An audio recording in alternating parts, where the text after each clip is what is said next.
আনন্দ করতে, করতে আমার যে মেটাবলিক হিরো লিভারকে আমি মেরে ফেললাম।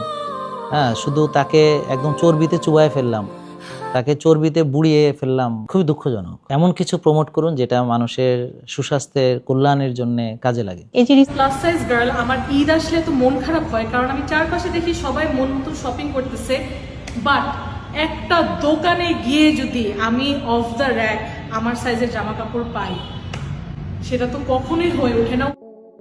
এবার কারিনা কায়সারের মৃত্যুর আসল কারণ নিয়ে বিস্ফোরক মন্তব্য করলেন ডাক্তার জাহাঙ্গীর কবির। সামাজিক যোগাযোগ মাধ্যমের জনপ্রিয় মুখ কারিনা কায়সারের অকাল মৃত্যু সবাইকে স্তব্ধ করে দিয়েছে। তার মৃত্যুর কারণ হিসেবে লিভার ফেইলিওরের বিষয়টি সামনে আসার পর এই নীরব ঘাতক ব্যাধি নিয়ে জরুরি সতর্ক বার্তা দিয়েছেন আলোচিত চিকিৎসক ডাক্তার জাহাঙ্গীর কবির। কারিনা কায়সারের বিদায়কে অত্যন্ত দুঃখজনক আখ্যা দিয়ে ডাক্তার জাহাঙ্গীর কবির জানান, লিভার ফেইলিওর হুট করে হয় না, এটি দীর্ঘদিনের ভুল জীবনযাত্রার ফল। তিনি মূলত 3টি বড় কারণ ভুলের কথা উল্লেখ করেছেন: ফ্যাটি লিভার ও প্রসেসড ফুড, অতিরিক্ত চিনি, রিফাইন্ড কার্বোহাইড্রেট এবং প্রক্রিয়াজাত খাবার খাওয়ার কারণে লিভারে চর্বি জমে, যা পরবর্তীতে লিভারকে পুরোপুরি বিকল করে দিতে পারে। চিকিৎসকদের পরামর্শ ছাড়া ঘন ঘন পেইন কিলার, ব্যথানাশক কিংবা অ্যান্টিবায়োটিক সেবন লিভারের কার্যক্ষমতা ধ্বংসের অন্যতম প্রধান কারণ।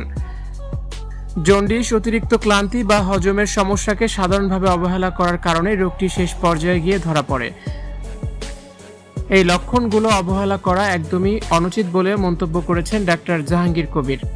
আর এই ভয়াবহতা থেকে বাঁচতে ডাক্তার জাহাঙ্গীর কবির সবাইকে প্রাকৃতিক ও পুষ্টিকর খাবার খাওয়া, পর্যাপ্ত ঘুমানো এবং যে কোনো সাপ্লিমেন্ট বা ঔষধ খাওয়ার আগে অবশ্যই বিশেষজ্ঞের পরামর্শ নেওয়ার জোর তাগিদ দিয়েছেন। কারিনা কায়সারের এই অকাল বিদায় আমাদের চোখ খুলে দেওয়ার জন্য একটি বড় সতর্কবার্তা। লিভার সুরক্ষায় আজই সচেতন হন, জীবনযাত্রা পরিবর্তন করুন। সবাইকে পুষ্টিকর খাবার ও জীবনযাত্রা উন্নয়নের পরামর্শ দিয়েছেন ডাক্তার জাহাঙ্গীর কবির। ভিউয়ার্স, কারিনা কায়সারের অকাল মৃত্যু নিয়ে আপনাদের মতামত অবশ্যই কমেন্টস করে জানাতে পারেন। ভিডিওটি বেশি বেশি করে শেয়ার করার অনুরোধ থাকলো।